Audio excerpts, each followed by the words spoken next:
तर मित्रांनो, नांदेडमधली प्रेम कहाणी सक्षम आणि आचलची ही कहाणी अशी आहे की तुम्हाला माहीत नाही. आणि आचल करणार आहे आता दुसरं लग्न. माहीत आहे कोणाला माहीत आहे नक्की कमेंट करून सांगा. नसेल माहीत तरी कमेंट करा. नवीन असाल लाईक आणि चॅनलला सबस्क्राईब करा, कारण व्हिडिओ पूर्ण बघा लागेल तेव्हाच तुम्हाला माहीत पडेल की आचल हे कोणासंग लग्न करून राहिली. बरोबर नाही काय? माहीत जेव्हा पडेल तेव्हा तुम्ही पूर्ण व्हिडिओ बघाल.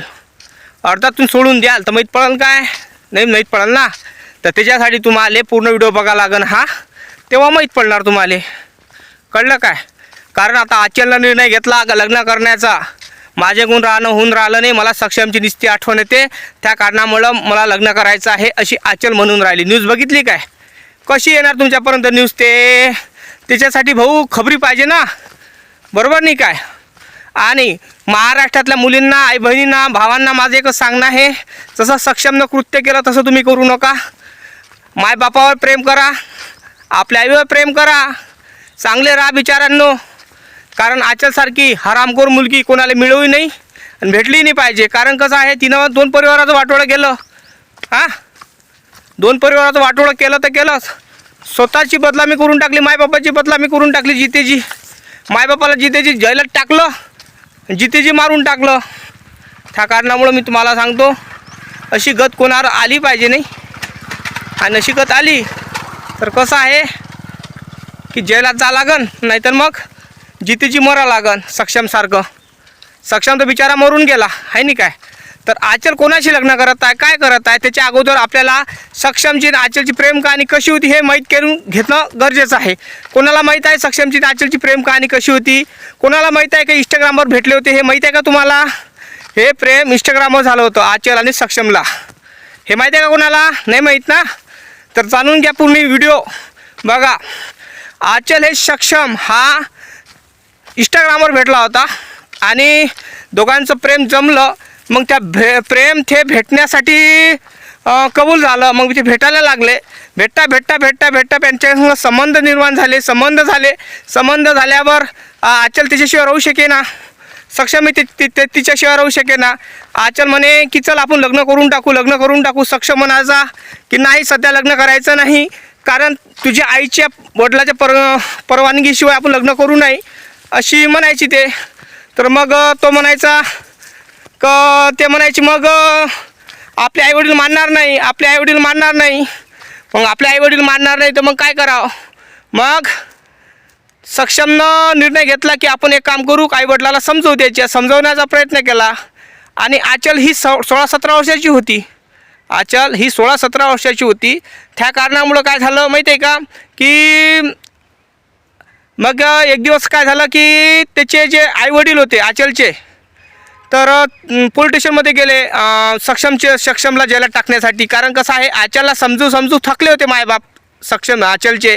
त्याच्या कारणामुळं, आणि आचल पण हे नाबालिक होती, बालिक नव्हती. त्या कारणामुळं सक्षमवर भरपूर गुन्हे दाखल केले. तर मग बाप कंटाळला की बाप पोरगी आपल्या हातातून चालली, आपली मनानं ऐकत नाही आहे. तर मग काय करावं? मग एकच उपाय आहे की सक्षमला जीवा मारून टाकावं, मोकळं करून टाकावं. पण हे बापानं हे कृत्य बरोबर केलं नाही दादा. हे गलत केलं. हे करायला नव्हतं पाहिजे.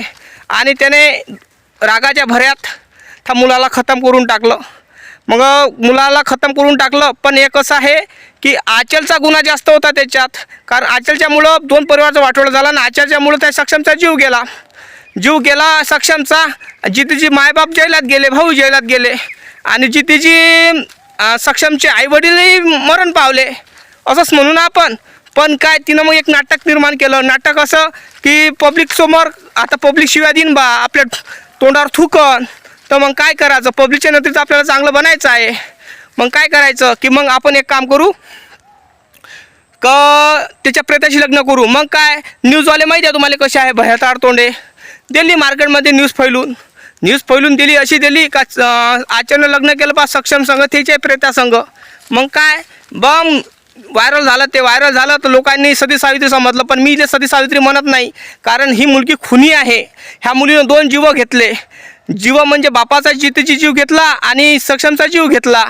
2 परिवाराचा वाटोळा केला ह्या मुलीनं. आणि मला सांगा ही मुलगी हत्यारण आहे की नाही आहे, नक्की कमेंट करून सांगा.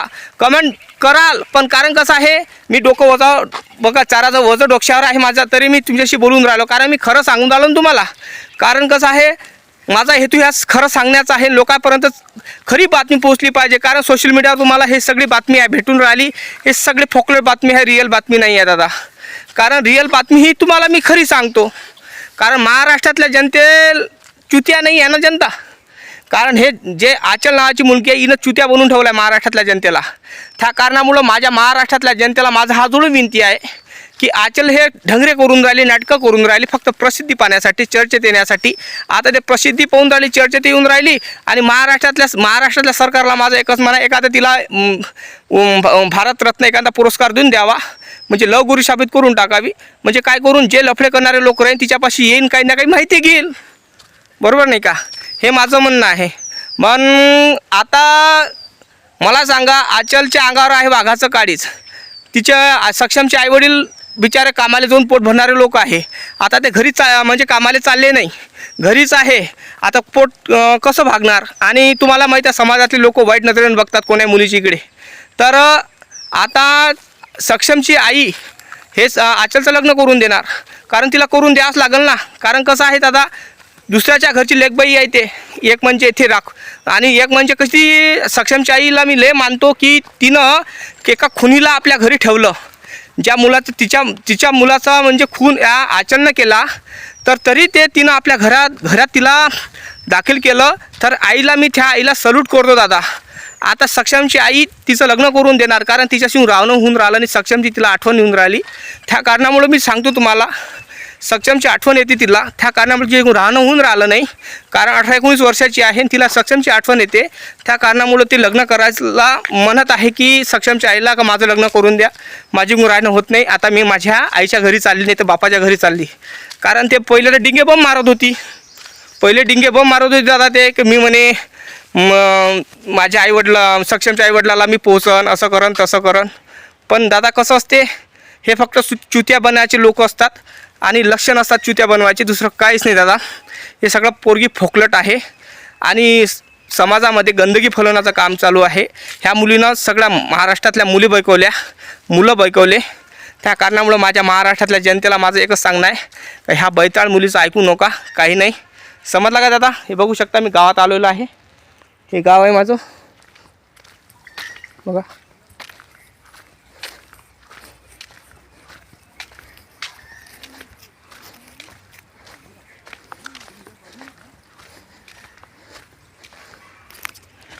बघून राहिले काय गाव, बा माझं गाव दाखवतो तुम्हाला. हे कुत्रं झोपलं आहे. तर महाराष्ट्रातल्या जनतेनं असं आहे ते, कारण आलेलो आहे मी गावात.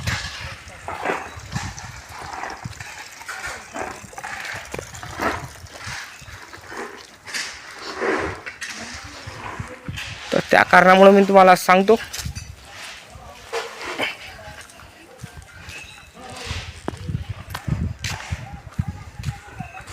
बघा आलो आपण घरी.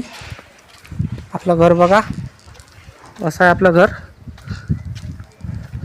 आपल्या घरावर धम्मचक्र दिसले तुम्हाला, बघा. बघितलं. चला मग, ही आपली गाडी. आणि ह्या गाईसाठी आणस तुम्ही चारा. बघा, हे गाय, हे वासरू. आता फेकतो वजं. हे वजं फेकलं गाईसाठी. दिसलं, बघितलं काय. हे दलिंदर आमच्या घरचं. हे कोण आहे माहिती आहे तुम्हाला, मुख्यमंत्र्याची भिकारचोट लाडकी बहीण. काही जेवायला नका येऊ, इलेच कमी पडते. हे बरोबर आहे, तुम्हाला खायला नाही देत का नाही म्हणून नाही. हां, इलेच कमी पडते. त्या कारणामुळे मी सांगतो तुम्हाला, इले कमी पडते. त्याच्यानं तुम्हाला खायला नाही भेटत दलिंदर भोकाचे म्हणूनच तुमच्या आठवण खात असतो काय. हे गाय बघा वाट पाहून राहिली. खाणं चालू आहे. हिनं चारा नाही टाकला हो, चारा काही टाकला, कारण हे म्हैस खाऊन राहिली पण गाईला चारा दिला नाही.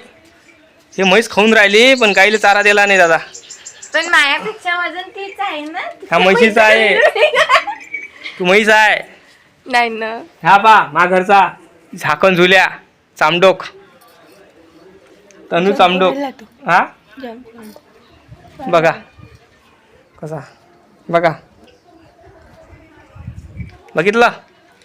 चला मग लाईक करा चॅनलला सबस्क्राईब करा. बघितलं वांग वांग म्हणतो घोडपड.